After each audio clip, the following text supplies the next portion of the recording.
Okay, so don't get mixed up. No, I don't hate Love Island. I hate Love Island. So I don't love to hate Love Island. I hate Love Island. Does that make sense?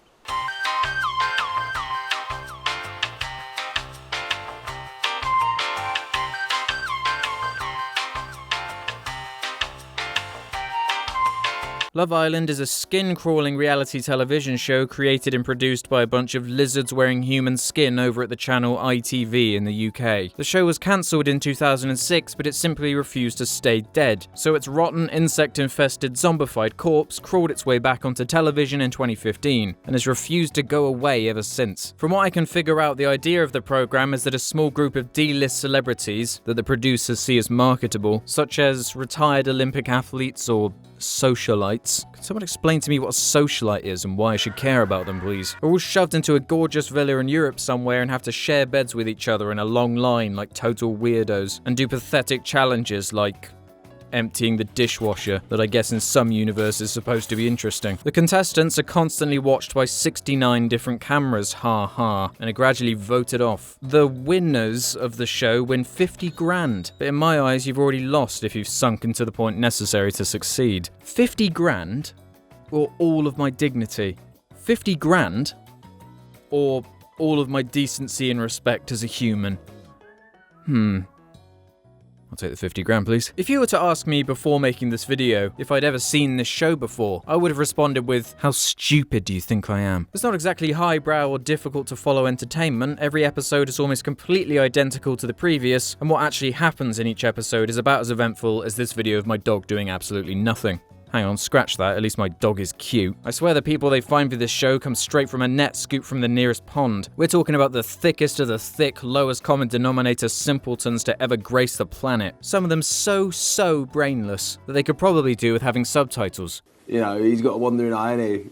Big ad. Everyone knows that reality television is always tasteless and crass, but something about Love Island really gets to me more than the others. At least with some bollocks like I'm a celebrity, get me out of here, the contestants are forced to be somewhat uncomfortable, and the odd person eats a kangaroo testicle. Tell me, what is entertaining about a bunch of supposed attractive people hanging around talking, working out, lying down, sitting down, and getting dressed? I already have to do all those things every day, and it sucks when I have to do it, and it sucks having to watch other people do it. Within seconds, I figured out the 3 pillars of what the show is made of. 1. Hot people doing their hair and doing normal hot people things. 2.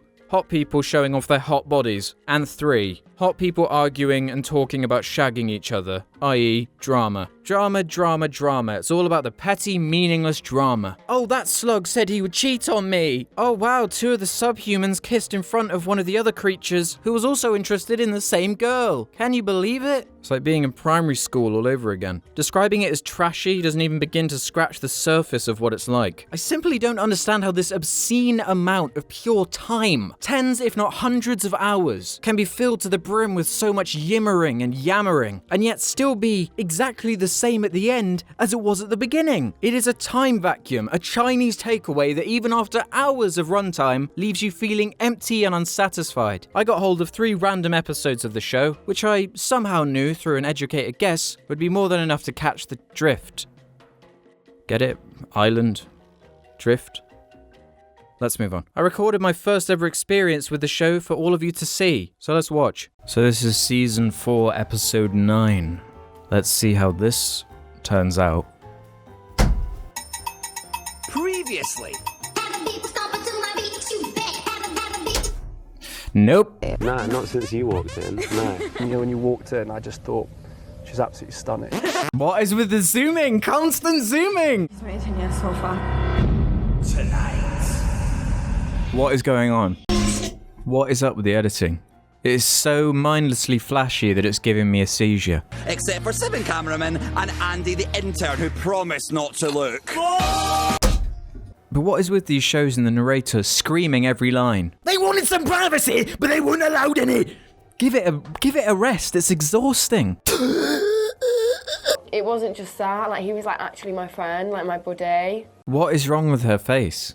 She looks like a carrot. So basically every male is like a model and every female looks like a slightly melted Barbie doll. Effectively, it's boiling down humans into their most feral, basic form, trapping them on an island together and filming it for our supposed entertainment with the hopes that they're going to start shagging each other. Jesus Christ. Can't you tint them? I don't know how to do that. Just tint them. What does that mean? They just had like a 2-minute conversation about why they should do their eyebrows. I thought we were alright, I don't know. What is going on?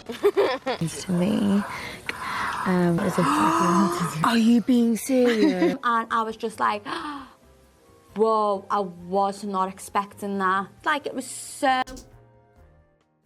Really valuable commentary from this one.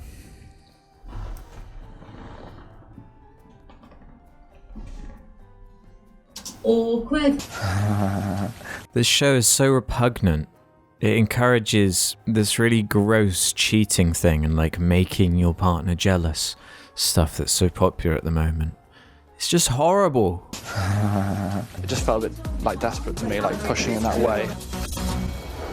Wow, that looked really tense. Couple up with is Stop zooming.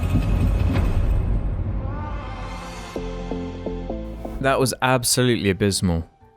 And nothing happened. 45 minutes of my life I will never be able to get back. The whole episode was built around this idea that the women had to decide what men they wanted to get with or whatever. And then it ends and it's like, we'll do that next episode. So it's like, okay, this was completely pointless then. So apparently there's an Australian version of Love Island as well. So let's see what that one is like in comparison to the god-awful English one.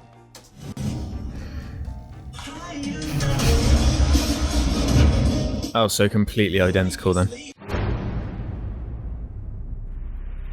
Why did it do that like a horror movie?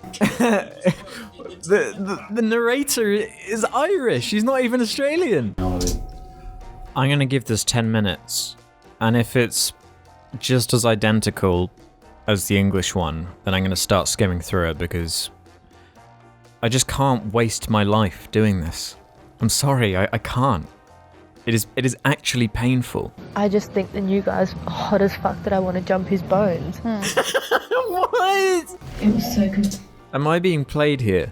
Is this actually some kind of brilliant satire mockumentary that's just making fun of vapid people like this?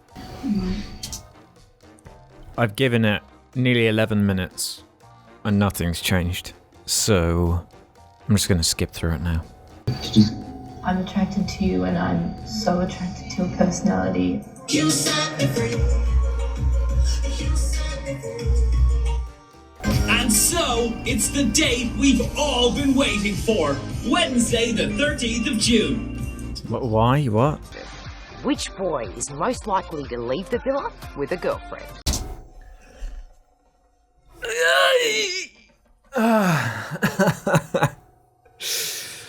So from what I saw of the Australian one, it is actually a little bit better than the English one. The fellas actually, they seem a bit more genuine and manly over the fuckboys from the English version. And even the women look slightly more normal. At the end of it all, though, they're all just shells of humans pretending to interact as if they're normal when they're actually just weird, overly produced models all told to interact with each other and pretend to have relationships. It's quite sick when you think about it from that perspective, actually, but there is one more facet of this show that apparently exists, which I'm going to try watching in a similar fashion. I assume it's some kind of talk show about Love Island. How much Love Island does one need in their life to feel satisfied? Because, the show enough on its own is quite fulfilling. It's like eating a whole loaf of bread. And this is like having a naan after finishing that. That doesn't really work, but the point is, this is stupid and unnecessary. Look, I can't. I'm just skipping through it. Everyone's divided as to who's 45 minutes where they just gossip about an episode of the show. I feel like a moron after watching all that. I feel like I've lost brain cells. I've lost brain capacity.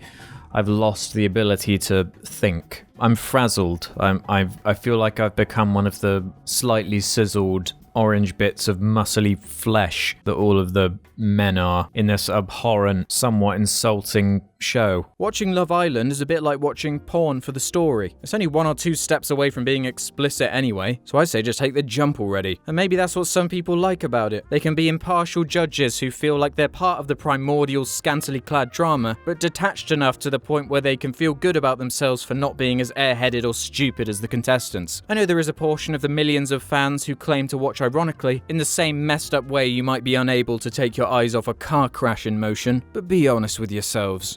Deep down, you love it. But for me, I don't think I've ever been more bored. And I kind of see it as the red-headed stepchild of the entire United Kingdom. Yes, we the UK export some wonderful stuff. We try not to mention these things, though. The great thing about entertainment is that there's so much potential to pose questions, teach, and cover interesting topics. Humans live to enrich each other's lives with lessons, stories, and fables. But Love Island doesn't inspire any facet of creativity, imagination, wonder, or mystery. In fact, it does quite literally the opposite. It inspires simpletons to keep being simple. It reminds us that the only thing that matters is how we look on the outside, and that as long as you're as hot as the people on the show, then you'll be able to find a boyfriend or girlfriend, and that's all that matters at the end of the day. Like, what really goes through your head when watching Love Island aside from, cool, oh, that's nice. I cannot believe what she's wearing. Oh my god. The ultimate irony is that the 2 words that make up the title of Love Island are both terrible descriptions of the show. Obviously it's not about love, it's about vapidity and playground drama. And when they say they're on an island, in your head you picture a remote isolated pile of sand with a palm tree on it. Not an idyllic villa where a bunch of troglodyte puppets waddle around drinking cocktails and fondling each other.